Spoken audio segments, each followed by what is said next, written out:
आप सभी को बहुत बहुत नमस्कार, प्रणाम।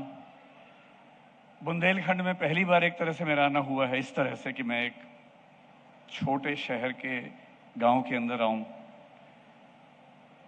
एक तरह से सपना था कि जो असली हिंदुस्तान है उसको देखूं, महसूस करूं।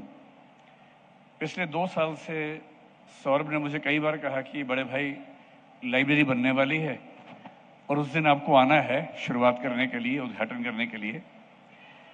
तो मेरे मन में ये था कि एक छोटी सी लाइब्रेरी होगी, 10-15 लोग होंगे, वहाँ जाना होगा और एक छोटा सा कार्यक्रम होगा, उसके बाद वहाँ से वापस आएंगे। पर जैसे जैसे बात बढ़ी, कुछ दिन पहले से खबरें सुनने को मिली कि 10,000 लोग आने वाले हैं। फिर पता लगा, कल जब मैं आया तो कई शहरों में बड़े बड़े होर्डिंग लगे हुए हैं। मैंने बहुत आयोजन देखे हैं, अस्पताल का, स्कूल का, होटल का, पर लाइब्रेरी, वो भी नॉट फॉर प्रॉफिट, इतने बड़े पैमाने पर सम्मान की वस्तु बने, ये हमारे समाज में शायद पहली बार हुआ है। और मैं इसके लिए सौरभ को और बाकी सब दोस्तों को धन्यवाद करूंगा। मैं जानता हूं कि समय कम है और आप बहुत थक चुके हैं, बहुत सारे वक्ता बोल चुके हैं, बहुत सारे बोलने बाकी हैं। तो मैं क्योंकि टीचर हूं, मुझे क्लास में बच्चों के चेहरे देख के समझ में आता है कि कितना बोलना चाहिए, कितना नहीं बोलना चाहिए। तो मैं बहुत कम 5-7 मिनट कुछ बातें करके, और फिर मैं चाहूँगा कि बाकी वक्ता और फिर कुमार विश्वास भी हैं, तो उनके लिए ज़रूरी है कि आपके पास इतना समय हो कि आप उनको सुन सकें, आनंद ले सकें। ऐसे आयोजनों में सबसे बड़ी चिंता की बात ये होती है कि शुरू तो हो गया, 20,000 लोग भी आ गए, मंच पर बड़े बड़े नामी लोग भी आ गए, नेता भी आए, अभिनेता भी आए, सब आए। ये तो एक दिन की बात है। आज शाम होते होते ये पंडाल खत्म हो जाएगा, शाम होते होते आप अपने घर चले जाएंगे। उसके बाद क्या होगा?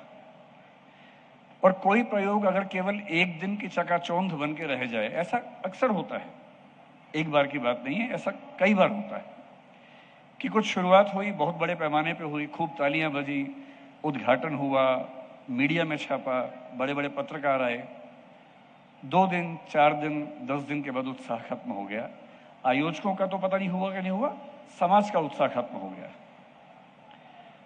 मेरा सपना है कि ऐसी स्थिति इस प्रयोग की ना हो, और उस बात को समझाने के लिए केवल एक छोटी सी कहानी सुना के बात समाप्त करूंगा। उस कहानी में एक किरदार आप भी हैं, थोड़ा मैं भी हूं, ज्यादा सौरभ हैं। कहानी एकदम सच्ची कहानी है, रियल स्टोरी है, और वो आपको ये समझा सकती है कि इस लाइब्रेरी का भविष्य क्या हो सकता है, बशर्ते आप उसके लिए अपनी जिम्मेदारी निभाएं। 1999 की बात है, रियल बात है, कहानी नहीं है, रियल इंसिडेंट है। एक व्यक्ति थे जो NIIT नाम के संस्थान में दिल्ली में पढ़ाया करते थे, प्रोफेसर थे। उनका नाम है प्रोफेसर सुगत मित्रा। सुगत मित्रा पढ़ा रहे थे और ठीक अपना जीवन चला ही रहे थे, पर उनके मन में एक सपना था कि जितना मैंने पढ़ा सीखा, अगर वो सिर्फ मेरे काम आया तो फिर उससे सुख किस बात का है?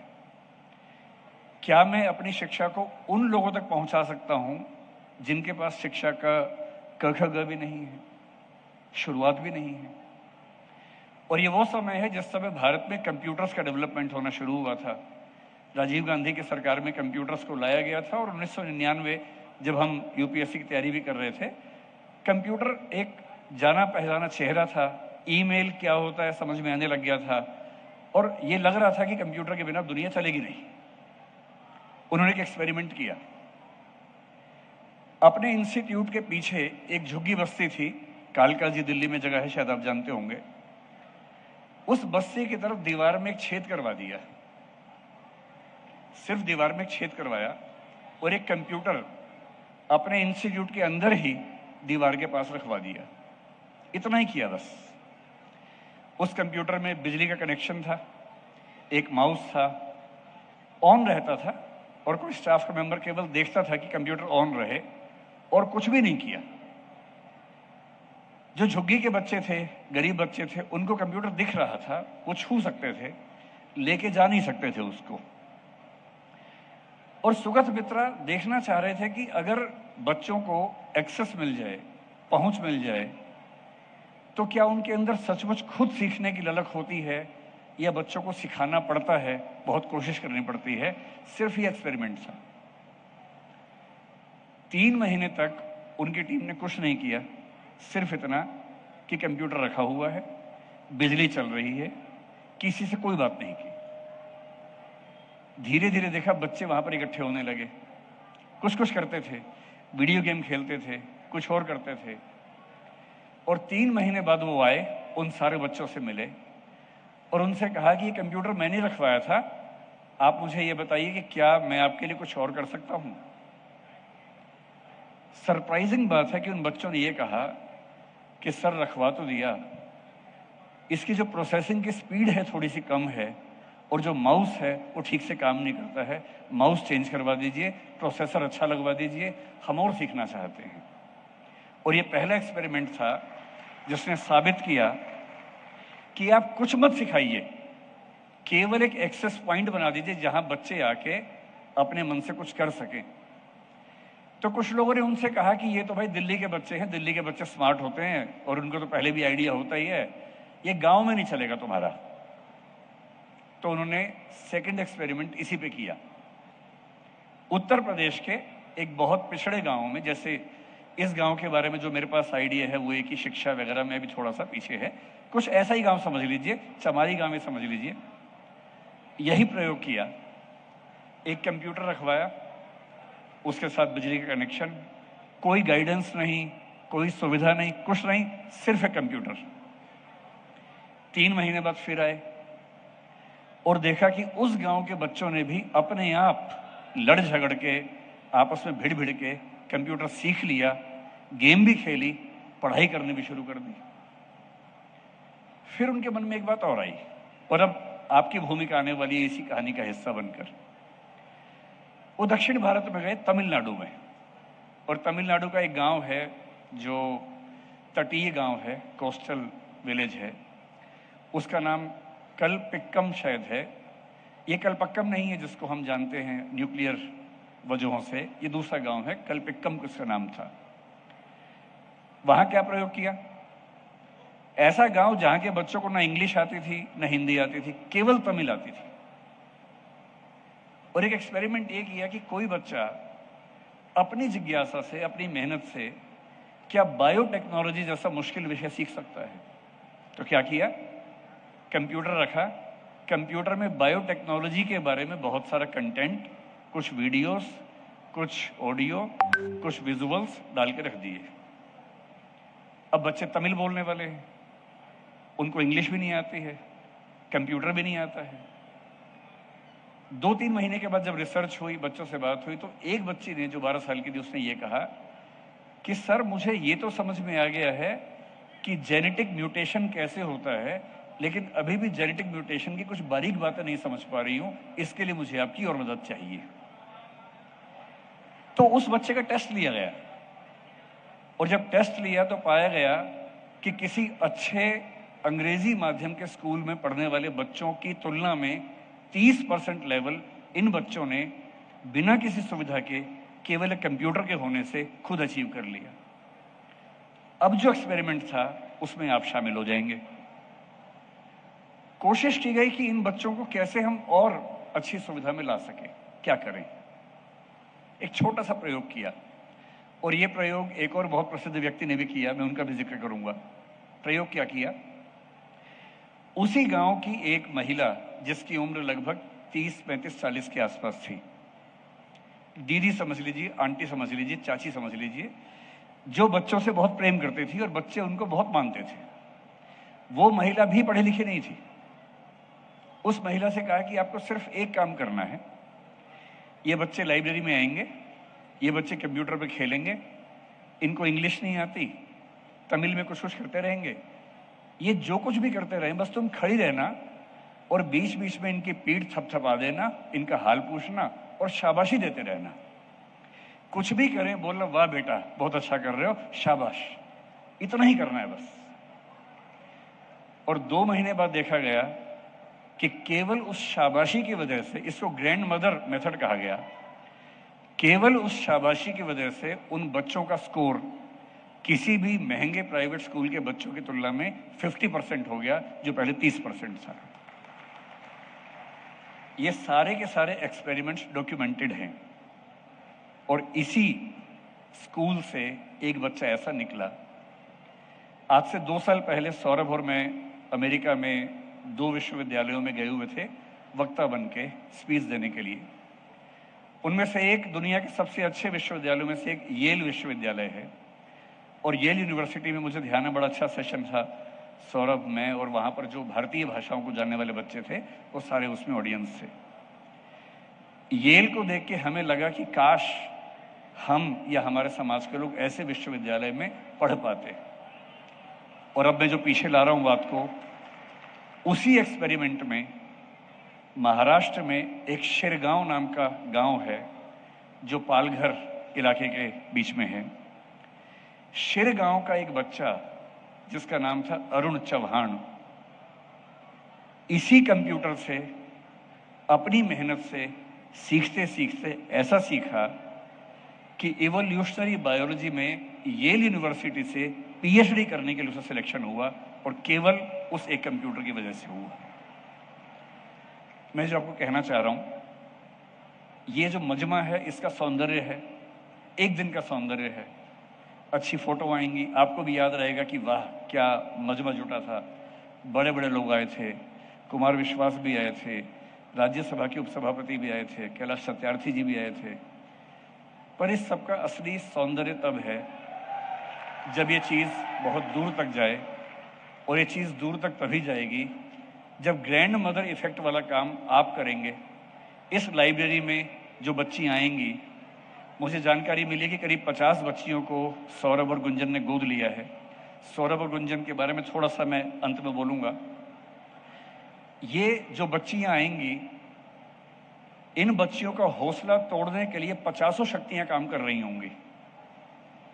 जब कोई बच्ची अपने घर से निकल के लाइब्रेरी में आएगी तो रास्ते में कम से कम 10 लोग बोलेंगे, क्यों जा रही हो बिना बात के, पागल हो, घर में चौका कर लो, क्यों ये सब कर रही हो। कुछ ऐसे लड़के भी होंगे थोड़ा परेशान भी कर देंगे। समाज के अपने सच होते हैं, उससे हम कैसे बच सकते हैं।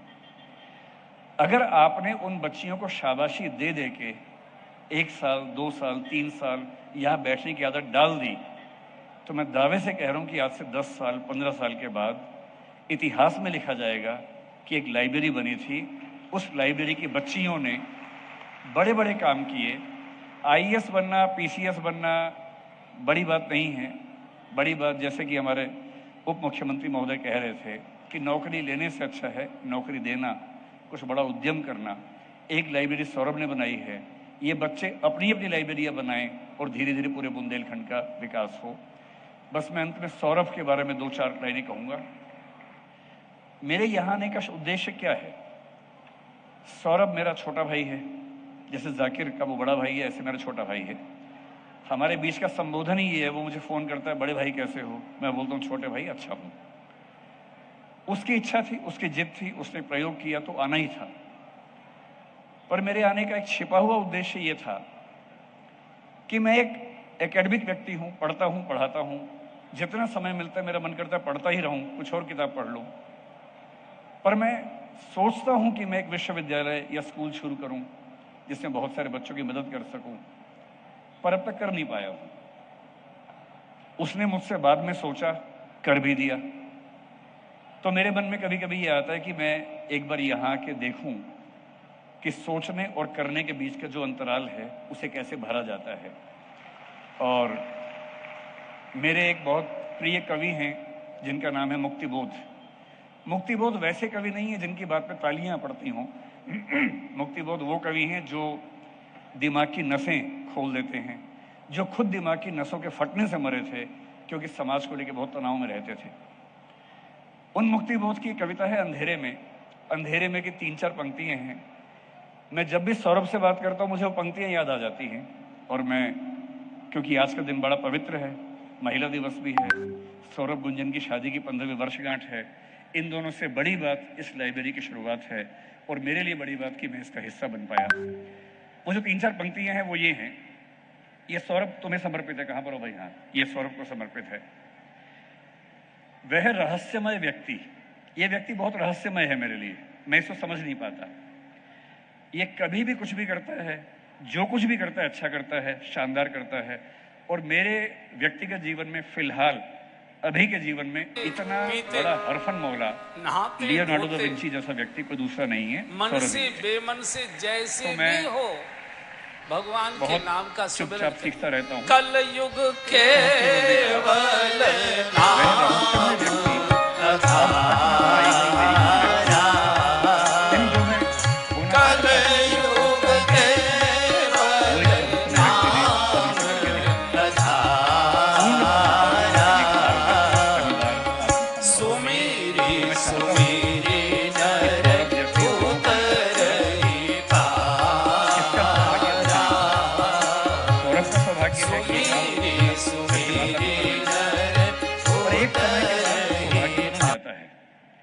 आज मेरे ख्याल से इस गांव का सौभाग्य है कि सौरभ यहां को मिला।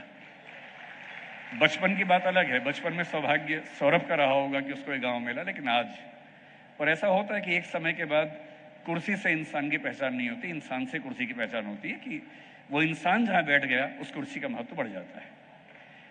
तो सौरभ को बहुत शुभकामनाएं। मंच पर उपस्थित सभी लोग इतने महान हैं कि उनके सामने बोलना मेरे लिए बहुत मुश्किल था, इसलिए मैं वहां देख नहीं रहा हूं, क्योंकि देखूंगा तो बोल नहीं पाऊंगा।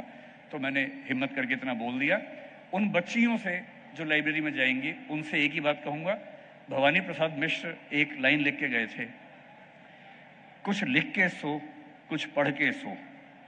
देखिए, जिनके पास पुश्तैनी जायदाद है, जिनके माता पिता बहुत बड़े उद्यमी हैं, बिजनेसमैन हैं, जिनके माता पिता नेता हैं, मुख्यमंत्री हैं, MP हैं, उनको अगर छोड़ दें तो बाकी सबके पास जिंदगी को बदलने का एक ही रास्ता है और वो है पढ़ाई, और कोई रास्ता नहीं।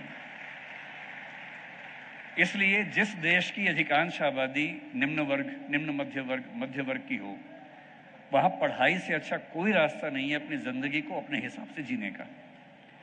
पढ़ना जरूर है।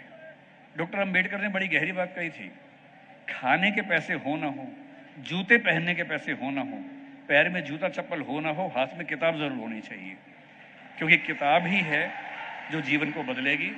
और भवानी प्रसाद मिश्र ने बड़ी सुंदर बात कही थी, कुछ लिख के सो, कुछ पढ़ के सो, जिस जगह उठा था आज सवेरे उससे तो कुछ बढ़कर सो, उससे तो कुछ बढ़कर सो। धन्यवाद, बहुत बहुत धन्यवाद।